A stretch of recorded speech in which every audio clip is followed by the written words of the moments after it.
लेकिन ये सारी प्रिपरेशन कर रहा था, आपको क्या पढ़ाना है, किस तरह से पढ़ाना है, सारा डिस्कस चल रहा था मेरा।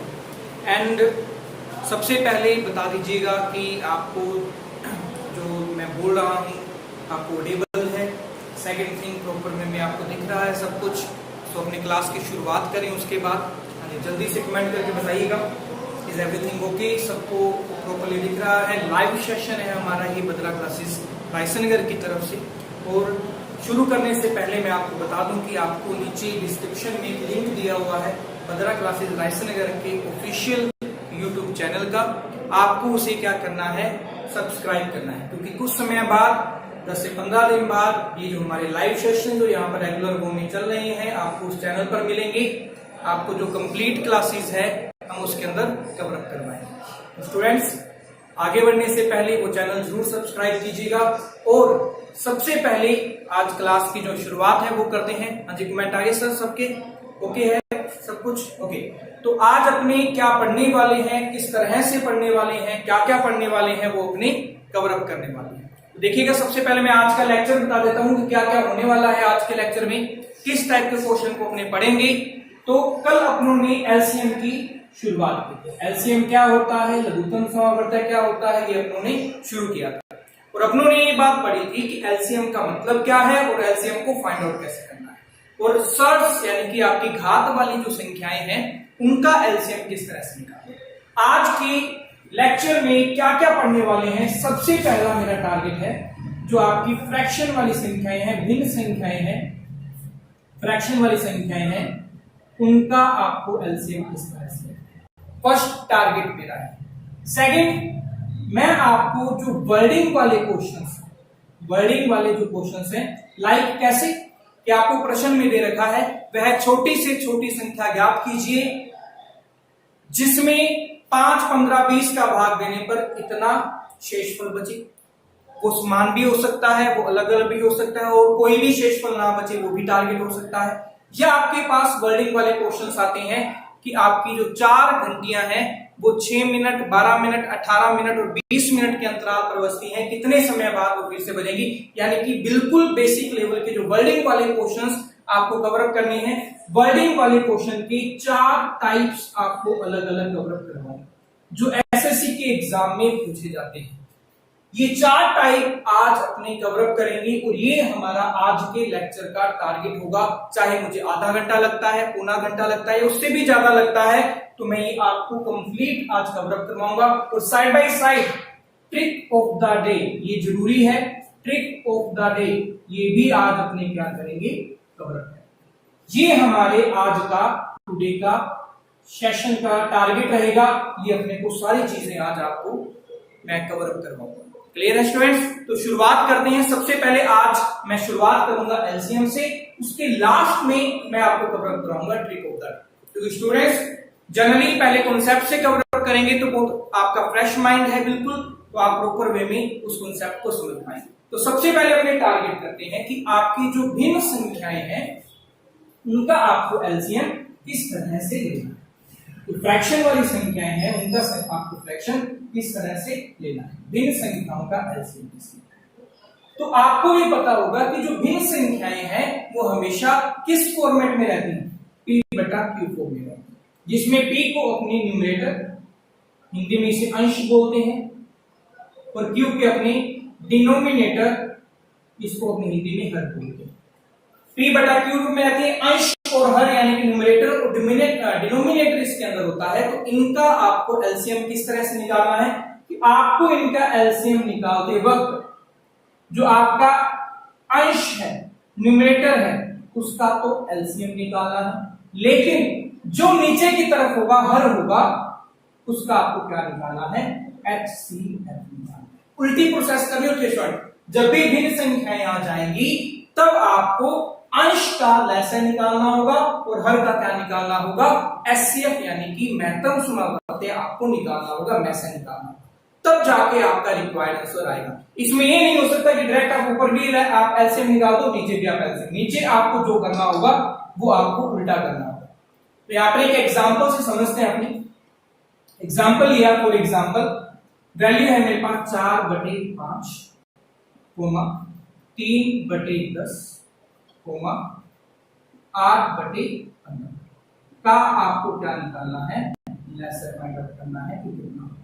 अगर मुझे इसका लेसर फाइंड आउट करना होगा तो ये जो ऊपर वाली वैल्यूज हैं इनका मुझे क्या लेना होगा, इनका मुझे एलसीएम लेना होगा, और जो नीचे वाली वैल्यूज हैं इनका मुझे क्या लेना होगा, एचसीएफ लेना होगा। अगर मैंने ये ले लिया तो मेरा जो रिक्वायर्ड आंसर है वो टारगेट होता है। तो एलसीएम तो आपको लेना आता ही है, कल भी मैंने आपको कवर करवाया था, माइंड में आप कवर कर सकते हो। 8 और 4 के अकॉर्डिंग मेरा जो लेसर आ गया वो आ गया 8, और 3 अलग संख्या है 8 या 24, इसका जो एलसीएम है वो कितना आ गया 20। ऊपर वाली वैल्यूज है इनका एलसीएम कितना आ चुका है मेरे पास 24 आ चुका है। तो नीचे वाली वैल्यूज कौन कौन सी, 5, 10 और 15, इनका आपको एचसीएफ निकालना है। तो एचसीएफ मैंने अभी तक आपको टारगेट नहीं करवाया है, लेकिन एक शॉर्ट मेथड आपको बता देता हूं कि जिससे आप एचसीएफ जल्दी निकाल पाओगे। एचसीएफ निकालने का शॉर्ट मेथड क्या है, शॉर्ट मेथड बता रहा हूं, अभी के लिए जो रिक्वायरमेंट है वही मैं आपको कवर अप कर रहा हूं, बाकी मैं आपको कंप्लीट एचसीएफ कवर अप करवाऊंगा। एचसीएफ कैसे निकलता है, उसकी शॉर्ट ट्रिक्स क्या है, जल्दी आप एचसीएफ कैसे निकाल सकते हैं, चाहे जितनी मर्जी बड़ी संख्याएं दें वो मैं आपको प्रॉपर कवर करवाऊंगा। देखिएगा शॉर्ट मेथड क्या है कि आपको 5, 10 और 15 ये तीन वैल्यूज का मुझे क्या निकालना है, एचसीएफ निकालना है। तो आप इसे रेशियो में, रेशियो में मैक्सिमम जो आपका कॉमन आ सकता है वही क्या होगा आपका एचसीएफ। रेशियो में मैक्सिमम जो आपका कॉमन आ सकता है वही आपका क्या होगा एचसीएफ। अब आप बताओ 5, 10, 15 में से मैक्सिमम आप कितना कॉमन ले सकते हो, यानी कि इन तीनों में अधिकतम कितना आप कॉमन ले सकते हो, बाहर निकाल सकते हो, आप निकाल सकते हो 5। जैसे आप 5 निकाला अंदर क्या बचेगा, 1 और 5, 2 और 5। अब 1, 2, 3 में तो कुछ कॉमन है नहीं, तो आपका एचसीएफ क्या है वो है 5। आपको एचसीएफ का शॉर्ट मेथड कवर करवाया है। शॉर्ट मतलब अभी जो मुझे रिक्वायर्ड है उसके अकॉर्डिंग आप रेशियो में लिख लो, जो मैक्सिमम आपका कॉमन आएगा वही आपका क्या होगा एचसीएफ होगा। तो 5, 10, 15 में से मैक्सिमम कॉमन आ रहा है 5, तो आपका एचसीएफ आ रहा है 5। यानी कि इस प्रश्न का हल जो होगा 4/5, 3/10 और 8/15 का जो लेसर होगा वो कितना होगा 24/5। ये आपका रिक्वायर्ड क्या है। तो यहां पर आपको समझ आ गया होगा कि आपको भिन्न संख्याएं दे रखी हैं तो उनका आपको लेसर किस तरह से निकालना है। अगर आपके पास अंश और हर में वैल्यूज आएंगी तो आपको जो अंश है, आपके जो न्यूमरेटर है इसका आपको क्या लेना है एलसीएम, और आपका जो डिनोमिनेटर है इसका आपको क्या लेना है एचसीएफ। तो जो वैल्यूज ली हुई है मैंने 4, 3, 8 तक मैंने एलसीएम लिया है 24, और 5, 10, 15 का एचसीएफ निकाला है 5, तो 24/5 हमारा क्या है एलसीएम है इन वैल्यूज का। क्लियर है। तो बड़ा ही सिंपल कॉन्सेप्ट है जिससे अपने को टारगेट करना होता है भिन्न संख्याओं का, और बहुत बार एसएससी एग्जाम में प्रश्न आया भी है कि भिन्न संख्याओं का लेसर किस तरह से निकलता है। तो होप आपको ये प्रॉपर्ली कॉन्सेप्ट समझ आ गया होगा। मैं सबसे पहले आपको बेसिक चीज कवर करवा रहा हूं, तो मैं नंबर ऑफ क्वेश्चंस काफी कम ले रहा हूं समझाने के लिए, लेकिन एक बार अगर आप इसे समझ लेते हो, बेस क्लियर कर लेते हो, तो टॉप लेवल क्वेश्चंस आपको करने में बिल्कुल दिक्कत नहीं आएगी।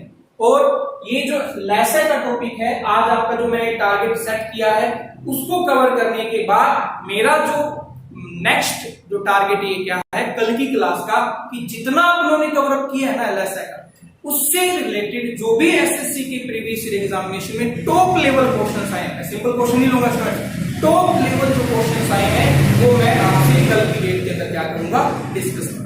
कल मेरा टारगेट ये होगा एसएससी के टॉप लेवल क्वेश्चंस कवर करना, जितना अभी तक उन्होंने पढ़ा है उसके अकॉर्डिंग, ताकि आप ये जज कर सकें कि टॉप लेवल क्वेश्चन को कवर करने के लिए क्या क्या बातें ध्यान में रखी जाती है एलसीएम एचसीएफ। तो नेक्स्ट अगले पैटर्न पे चलते हैं अपने। अब अपने को वर्डिंग वाले क्वेश्चंस देखने हैं कि उन टाइप के प्रश्नों के अंदर आपका जो उत्तर है वो किस तरह से आता है, आपको अपना आंसर किस तरह से मिलता है। मैं हेडिंग डाल देता हूं यहां पे वर्डिंग क्वेश्चंस, और उसमें अपने टारगेट करने वाले हैं टाइप फर्स्ट। मैं कंप्लीट टाइप लिखूंगा, टाइप वाइज टाइप आपके लिखूंगा ताकि आपको प्रॉपर वे में समझ में आए। टाइप फर्स्ट की वर्डिंग किस तरह से आ सकती है, वर्डिंग क्या क्या डिफरेंस आ सकता है वो अपने कवर करते हैं। पहला क्वेश्चन में लिखा हुआ है वह छोटी से छोटी संख्या ज्ञात कीजिए ज्ञात कीजिए जिसमें x, y, z का भाग पूरा पूरा दिया जा सकता है। अब x, y, z की जगह कोई भी वैल्यूज हो सकती हैं, 3 हो सकती हैं, 4 हो सकती हैं, 5 हो सकती है। एग्जाम्पल के तौर पे मैंने वर्डिंग लिखी है आपके लिए कि वो छोटी से छोटी संख्या ज्ञात करनी है जिसके अंदर दी गई संख्याओं का पूरा पूरा भाग दिया जा सके, या वो संख्याएं जो आपको संख्या निकालोगे उसके अंदर x, y, z पूर्णतया क्या हो, विभक्त हो, पूरा पूरा भाग देना है। तो आप यहाँ पे जब अपना उत्तर निकालना चाहते हो इस वर्डिंग में, तो आपका उत्तर क्या आएगा, इन x, y, z का अगर आपने एलसीएम ले लिया तो वही आपका रिक्वायर्ड क्या होगा, आंसर। क्यों होगा उसकी भी बात अपने कंसीडर करते हैं। एलसीएम का मतलब क्या होता है? एलसीएम का मतलब वही होता है ना कि जो संख्या आप निकालोगे उसके अंदर दी गई संख्याओं का पूरा पूरा भाग दिया जा सके, और यहां पर भी वो क्या पूछ रहा है, पूरा पूरा भाग दिया जा सके। जब भी आपके पास ये वर्डिंग आएगी पूरा पूरा भाग दिया जा सके, तो आपको जो भी संख्याएं प्रश्न में दी होंगी उनका एलसीएम निकाल देना है, आपका रिक्वायर्ड क्या आ जाएगा, आंसर आ जाएगा। एग्जाम्पल के तौर पे क्वेश्चन लिखता हूं। एग्जाम्पल आया आपके पास, वह छोटी से छोटी संख्या ज्ञात कीजिए जिसमें 4, 8, 12, 18 का पूरा पूरा भाग दिया जा सके। मैंने शॉर्ट में लिखा है, आप लोग यहां पर समझ लीजिएगा। वैल्यू क्या दे रखी है, 4, 8, 12 और 18 का पूरा पूरा भाग दिया जा सके। तो आपको क्या करना है, इन वैल्यूज का आपको एलसीएम निकालना है। अगर आपने इनका एलसीएम निकाल दिया तो आपका सॉल्यूशन आ जाएगा। अब निकालते हैं इसका जो एलसीएम है वो माइंड के अंदर। तो यहां देखिएगा सबसे बड़ी वैल्यू क्या है, 18। 18 में 4 का भाग नहीं जाता, तो 18 गुना 2 कितना हो गया, 36। क्या 36 के अंदर 4 का भाग जाता है, जाता है। इन वैल्यूज के अकॉर्डिंग मेरा एलसीएम क्या आ गया, 36। क्या 36 के अंदर 8 का पूरा पूरा भाग जाता है, नहीं जाता, नहीं जाता। तो यहां पर मैं अब टारगेट करता हूं 36 का पार्ट करता हूं, 36 गुना 72। 72 के अंदर 8 का पूरा पूरा भाग जाता है, 72 के अंदर 12 का 12 पूरा पूरा भाग जाता है। तो इन तीनों वैल्यूज का एलसीएम कितना आ गया, 72। ये आपका रिक्वायर्ड सॉल्यूशन। तो आपको सिर्फ एलसीएम निकालना था, आपका रिक्वायर्ड आंसर आ जाता। क्लियर है स्टूडेंट? तो फर्स्ट टाइप का क्वेश्चन जब आपको लिखा हुआ मिल जाए पूरा पूरा भाग दिया जा सके, तब आपको क्या निकाल देना है, एलसीएम निकाल देना। क्लियर? तो यहां पे देखिए, अब जैसे ही मैं नेक्स्ट टाइप के क्वेश्चन को कवर अप करूंगा ना, तो थोड़ा सा ही चेंज होगा। वो चेंज समझना है, वो चेंज अगर आप समझ गए तो डेफिनेटली आप उस टाइप की किसी भी प्रश्न को टारगेट कर सकता हो। तो यहां पर जो मैंने सीरीज चलाई है इसको बड़े ही ध्यान से समझना है आपको। अगर आप प्रॉपर वे में इसे टारगेट करते हो तो सबसे पहले मैं बेसिक क्लियर कर रहा हूं, बिल्कुल नॉर्मल लेवल आपको कवर करवा रहा हूं, बड़े ही आसान भाषा में छोटी वैल्यू से आपको समझा रहा हूं ताकि आप कांसेप्ट समझ सकें। देन जब क्वेश्चन उठाऊंगा मैं तो आपको टॉप लेवल क्वेश्चंस, वैल्यूज भी उसमें बड़ी मिलेंगी, जैसा एग्जाम में आया है वैसा अपने डिस्कस करेंगे आपके साथ। तो नेक्स्ट अब टारगेट करते हैं, थोड़ा चेंज लेके आते हैं, आप ध्यान से इसे समझ लीजिएगा। अब अपने टारगेट करने वाले हैं टाइप सेकंड। तो मैं थोड़ा यहीं पे चेंज कर देता हूं। टाइप सेकंड के प्रश्न में क्या चेंज होगा, बड़े ही ध्यान से समझना है आपको। टाइप सेकंड में टारगेट करना है, वह छोटी से छोटी संख्या ज्ञात कीजिए जिसमें x, y, z का भाग देने पर समान शेषफल, रिमाइंडर, समान शेषफल a बचे। अब यहां पे देखिए आपका जो वर्डिंग है उसमें डिफरेंस देखिए। अब आपको क्या बोला, छोटी से छोटी संख्या ज्ञात कीजिए जिसमें x, y, z का भाग देने पर समान शेषफल a बचे। अब पूरा पूरा भाग नहीं जाना चाहिए, a बचना चाहिए आपका रिमाइंडर के रूप में। शेषफल का मतलब क्या होता है, रिमाइंडर। ठीक है, रिमाइंडर। तो सबसे पहले इस प्रश्न को हल करने के लिए आप उत्तर के रूप में क्या निकालोगे? आपको मैं अगर फॉर्मेट की बात करूं कि आप जल्दी कैसे निकाल सकते हैं इसका उत्तर, तो आपको क्या करना है, एक्स वाई जेड का एलसीएम निकालना है। सबसे पहले आप क्या करोगे, एक्स वाई जेड का एलसीएम निकालोगे और उसके बाद आपको इसमें ए जोड़ना है। जो भी आप एलसीएम निकालोगे उसमें अगर आप जो उस मान शेषफल बचा रहा है ए, अगर आप वो जोड़ दोगे आपका क्या आ जाएगा, आंसर आ जाएगा। आपका क्वेश्चन 16 हो गया। अब क्यों जोड़ते हैं ये, किस लिए जोड़ते हैं, वो मेरा टारगेट होगा, आपको कंप्लीट कॉन्सेप्ट को कवर करना। तो ध्यान से समझ लो, बड़ी आसान बात है। देखो हर एक चीज को मैथ के अंदर क्या होता है, आपके पास प्रैक्टिकल थिंग होती है। जितना आप प्रैक्टिकल टारगेट करोगे उतनी ज्यादा मैथ आपकी स्ट्रांग होगी। तो इसे प्रैक्टिकल से समझते हैं, क्वेश्चन समझते हैं। यहाँ क्वेश्चन लिख रहा हूं नीचे एग्जाम्पल के तौर पे, वह छोटी से छोटी संख्या ज्ञात कीजिए जिसमें 8, 12, 24 का भाग देने पर समान शेषफल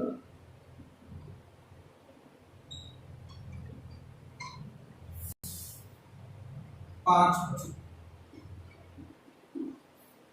8, 12, 24 का भाग देना है और जो समान शेषफल बचना चाहिए वो क्या बचना चाहिए, 5 आपका हर बार क्या बचना चाहिए, रिमाइंडर बचना चाहिए। तो सबसे पहले हमारा टारगेट क्या है कि अपने को इन वैल्यूज का एलसीएम।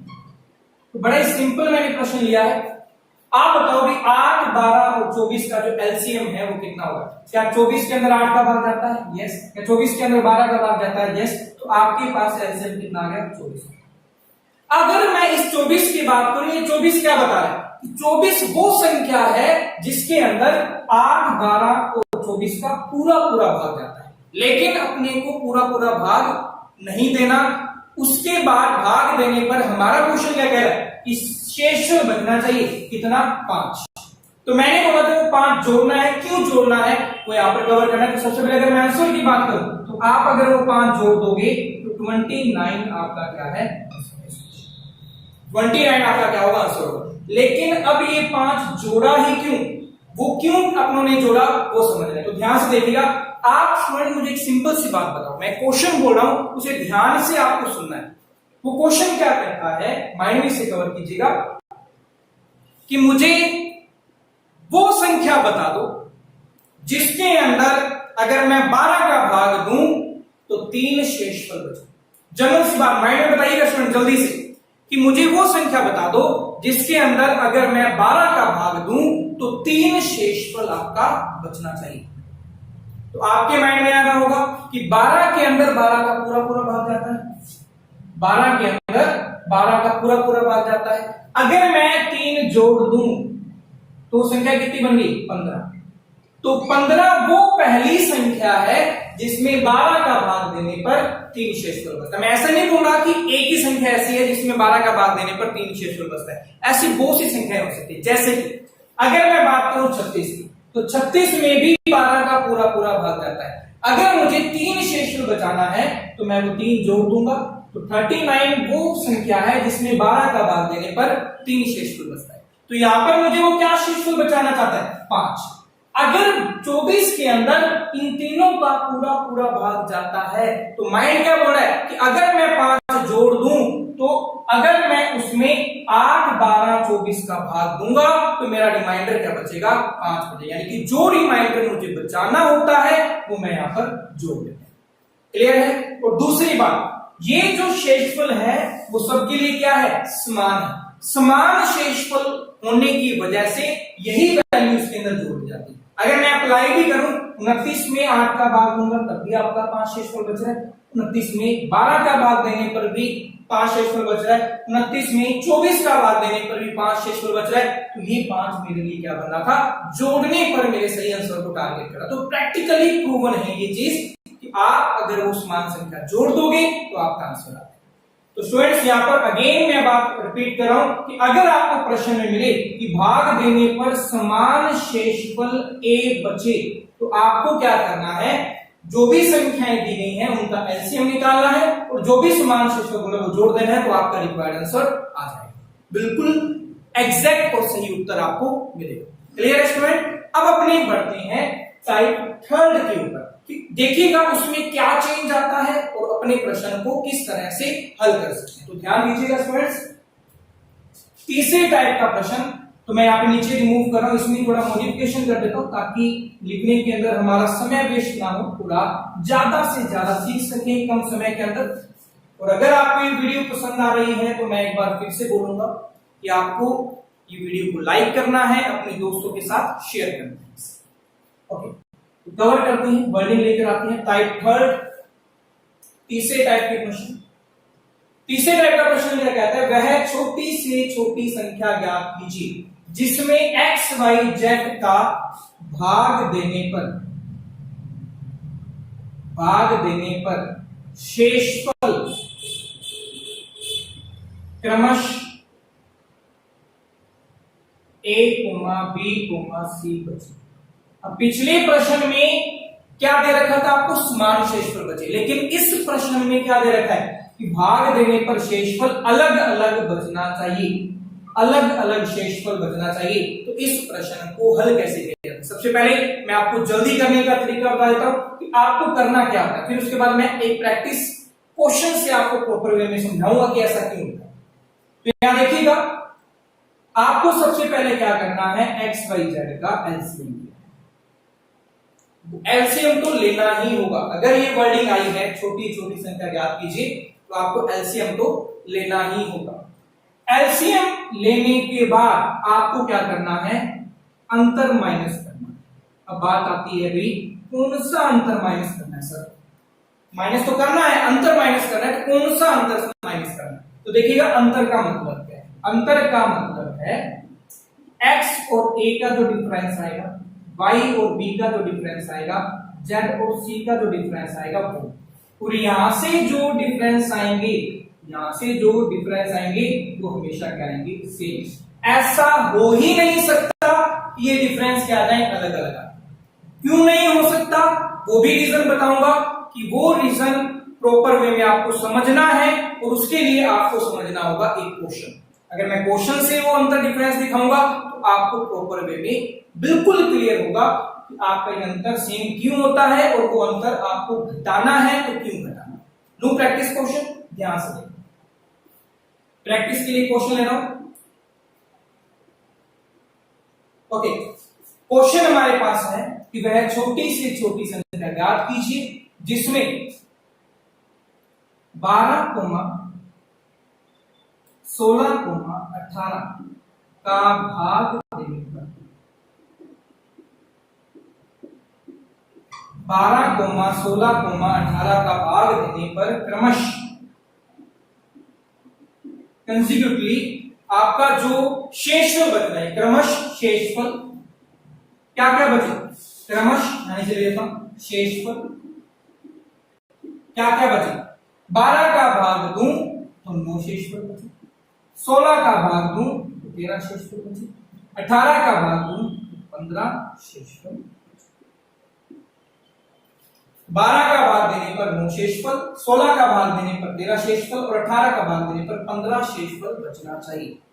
तो इस प्रश्न को कैसे हल करना, तो जैसे मैंने आपको बताया कि आपको सबसे पहले क्या लेना होगा, जो वैल्यूज आपको दे रखी हैं उनका आपको एलसीएम लेना होगा। पहले फास्टली आपको कवर करवा देता हूं, इसके बाद इसका रीजन बताऊंगा। सबसे पहले आपको 12, 16 और 18 का एलसीएम लेना। अगर इसके एलसीएम की बात करें तो जल्दी से कमेंट कीजिएगा इनका एलसीएम क्या आएगा। हां जी स्टूडेंट्स, 12, 16 और 18 का एलसीएम क्या है, जल्दी से कवर कीजिएगा। ओके, तो यहां पर कवर करते हैं। अगर मैं इसे फाइंड आउट करूं, स्टेप बाय स्टेप कवर करवाता हूं। सबसे बड़ी संख्या है 18, 18 के अंदर 12 का भाग नहीं जाता, तो आपको 18 का क्या करना है, दुगना करना है। 18 गुना 36, तो 18 और 12 के अकॉर्डिंग मेरा जो एलसीएम आ गया वो कितना आ गया, 36। ठीक है, लेकिन 36 के अंदर 16 का भाग नहीं जाता, तो आपको इस 36 के पहाड़े को कवर करना होगा। 36 गुना 72 के अंदर भी आपका 16 का भाग नहीं जाता, तो देन नेक्स्ट अगेन आपको टारगेट करना होगा इसका पहाड़ा 36 या 108। क्या 108 के अंदर 16 का पूरा भाग जाता है, जनरली कवर कीजिएगा। क्या 108 के अंदर 36 का पहाड़ा होगा, 36 गुना 72, 72 के अंदर 16 का भाग नहीं जाता। 36 गुना 3 108, क्या 108 के अंदर 16 का भाग जाता है, जल्दी से बताइएगा। 108 के अंदर 16 का भाग जाता है या नहीं जाता? 108 के अंदर 16 का भाग नहीं जाता। तो आप क्या करोगे, 36 का एक और पढ़ोगे तो आएगा 144। 36 गुना 4 144। 144 में 16 का पूरा पूरा भाग जाता है तो इसका एलसीएम होगा वो होगा 144। क्लियर है स्टूडेंट्स? 144 आपका क्या आ गया? एलसीएम आ गया। अब अपने को टारगेट करना है आंसर। तो देखिए ये डिफरेंस देखते हैं। यहां पर जो वैल्यू है 12 और 9 का डिफरेंस कितना है? 3। 16 और 13 का डिफरेंस कितना है? 3। 18 और 15 का डिफरेंस कितना है? 3। अगर ये 3 आप घटा दोगे तो आपका आंसर आ जाएगा 144 में से 3 घटाया 141 आपका रिक्वायर्ड। तो ये कांसेप्ट अभी तक टारगेट नहीं किया मैंने, आपको सिर्फ ये जो फॉर्मेट में लिखा है उसमें वैल्यू पुट करके बताइए कि आपको एलसीएम लेकर ये डिफरेंस जो रिमाइंडर है वो दो तरीके के हो सकते हैं। एक आपका हो सकता है पॉजिटिव रिमाइंडर, दूसरा हो सकता है नेगेटिव। एक हो सकता है पॉजिटिव रिमाइंडर, एक हो सकता है नेगेटिव। अब मतलब क्या है पॉजिटिव का और मतलब क्या है नेगेटिव का? फॉर एग्जाम्पल, अगर आप 9 में 5 का भाग देते, अगर आप 9 में 5 का भाग देते तो आपको भी पता है कि 5 तक पूरा पूरा भाग जाएगा और रिमाइंडर क्या बचेगा आपके पास? इसे बोलते हैं पॉजिटिव रिमाइंडर। कि क्या बच गया मेरे पास? मेरे पास 4 एक्स्ट्रा बच गया, मेरे पास ये 4 एक्स्ट्रा बच गया, तो इसे बोलते हैं पॉजिटिव रिमाइंडर। अगर मैं नेगेटिव रिमाइंडर की बात करूं तो यही सेम प्रश्न ले रहा हूं, 9 में 5 का भाग, तो आपको ये बात क्लियर होगी कि अगर मैं ये सोचता हूं कि 1 तक पूरा पूरा गया तो एक्स्ट्रा कितना बचा? 4 बचा। लेकिन मैं इसका अपोजिट सोचूं, अपोजिट क्या कहता है कि 5 को या 5 का पहाड़ा अगर मैं 2 तक पढ़ूं तो 5 दूनी कितना होता है? 10। 5 दूनी कितना होता है? 10।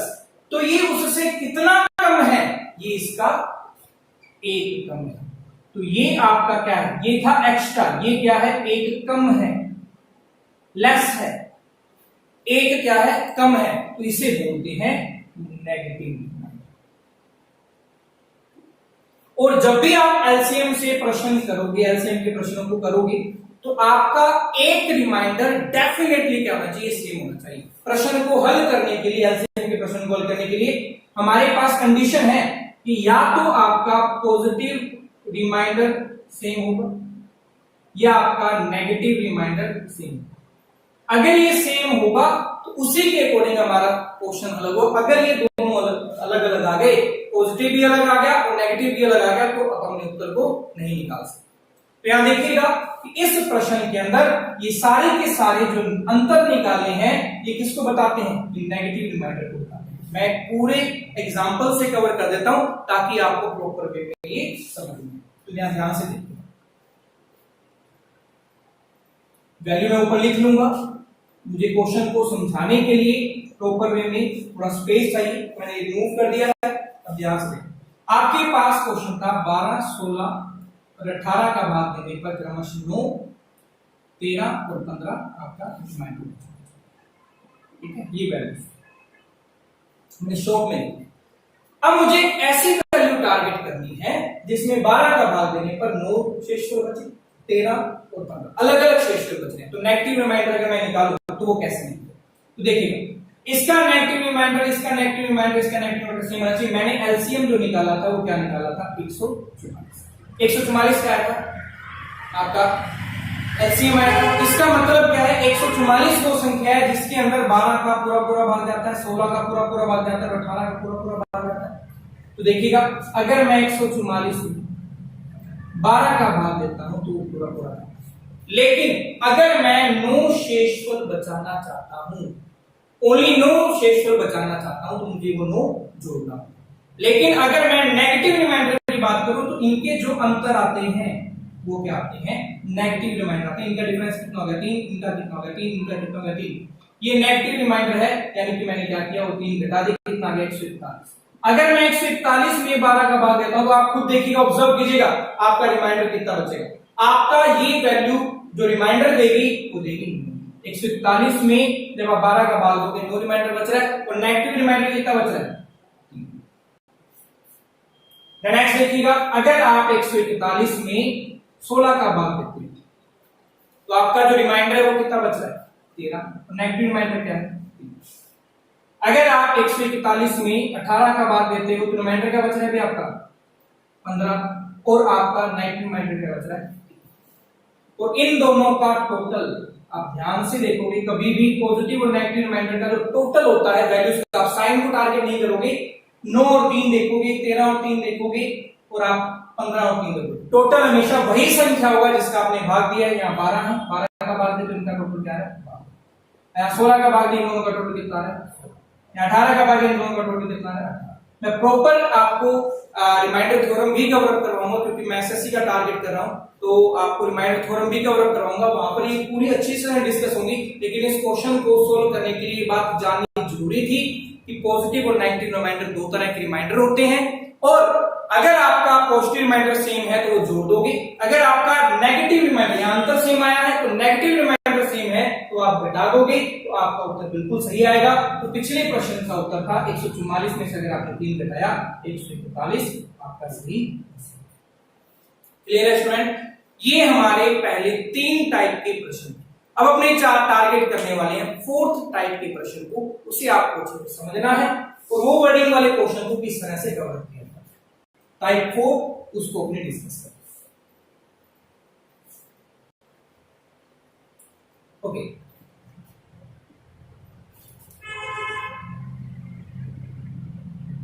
टाइप 4 में क्वेश्चन कुछ इस तरह से आता है, देखिएगा वर्डिंग में लिखता हूं कि 4 घंटी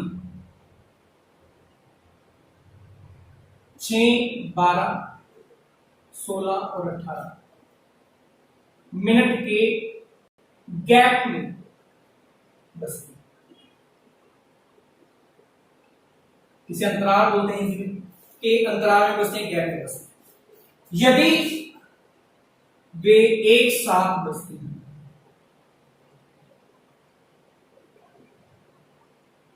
तो कितने समय बाद वे फिर से एक साथ बजेंगे?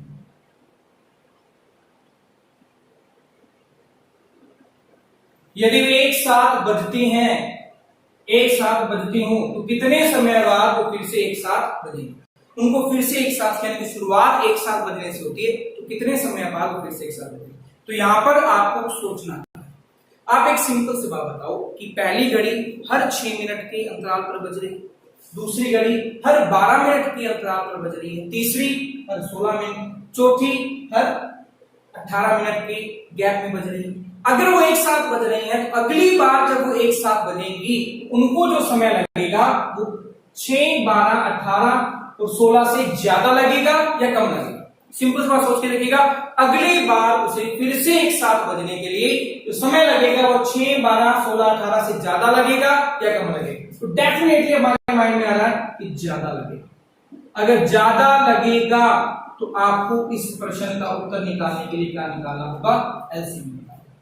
अगर ज्यादा लगेगा तो आपको इस प्रश्न का उत्तर निकालने के लिए एलसीएम फाइंड आउट करना होगा, या फिर आपके पास अगर आपके माइंड में नहीं आ रहा तो एक सिंपल सी बात होगी, क्या इस प्रश्न के एग्जाम में आपको ऑप्शन दिए होंगे इस ऐसे प्रश्न की? अगर आपके ऑप्शन का मान दी गई समय से बड़े हों, अगर आपके ऑप्शन का मान दिए गए ऑप्शन से बड़े हों तो डेफिनेटली वहां पर क्या निकालना होगा? एलसीएम निकालना होगा, क्योंकि मैंने आपको एक बात समझाई थी कि एलसीएम की जो वैल्यू होती है वो दी गई संख्याओं से बड़ी होती है या बड़ी संख्या के बराबर होती है। एलसीएम का मान कभी भी छोटा नहीं हो सकता। अगर आपके प्रश्न में एलसीएम का मान वैल्यू बड़ी दे रखी है तो बिना कुछ सोचे आप इसका एलसीएम निकाल दो, आपका आंसर आ जाएगा। ये बिल्कुल बेसिक लेवल का क्वेश्चन है। टॉप लेवल क्वेश्चंस मैं आपसे कल डिस्कस करूंगा और बताऊंगा कि आज का टास्क और कल का हमारा क्या मोटिव रहेगा। तो यहां पर अपने टारगेट करने वाले एलसीएम, तो आप बताइए भी 6, 12, 16 और 18 का जो एलसीएम है वो कितना होगा? तो यहाँ पे देखिएगा इसका जो एलसीएम निकलेगा वो निकलेगा 144, क्योंकि हमने पिछले ही प्रश्न में इसका एलसीएम निकाला था। तो 144 में 6 का भाग भी जाता है तो आपका एलसीएम कितना आएगा? 144 मिनट। ये आपका रिक्वायर्ड क्या होगा? 144 मिनट ये आपका रिक्वायर्ड। क्लियर है स्टूडेंट? तो ये आपके बेसिक 4 टाइप के प्रश्न वर्डिंग वाले मैंने टारगेट किए हैं। आज अपने जो एलसीएम में पढ़ने वाले थे वो इतना ही कवर करें। कल का मेरा मोटिव क्या होगा मैं फिर से बता देता हूं, जो स्टूडेंट प्रॉपर्ली विजिट कर रहे हैं, वॉच कर रहे हैं, कि कल मैंने जितना अभी तक कवर करवाया है उसकी मैं प्रीवियस ईयर एग्जामिनेशन में टॉप लेवल क्वेश्चंस जो आए हैं वो आपसे डिस्कस करूंगा। और साइड बाय साइड आप सभी को भी ये बात मैं बोलूंगा कि मेरा लेक्चर फर्स्ट जो मैंने कल लिया था यानी कि डे सेकंड की क्लास और आज की क्लास आप प्रॉपर देख लोगे। प्रॉपर कॉन्सेप्ट समझने के बाद आप कल की जब क्लास में आओगे तो उन क्वेश्चन को कैसे बेसिक से उठाना है, आपको जल्दी कैसे करना है, वो सारी चीजें मैं आपको कवर करूंगा। और अब हमारा टारगेट है, अब टाइम है trick of the day cover करने का। आज अपने जो ट्रिक कवर करने वाले मात्र 5 मिनट लगेगी, 5 मिनट के अंदर आज की ट्रिक कवर हो जाएगी। तो ट्रिक कवर करेंगे किसी भी संख्या का जब आपको 11 से गुना करना है तो किस तरह से। तो ट्रिक ऑफ द डे अपने कवर करने वाले हैं।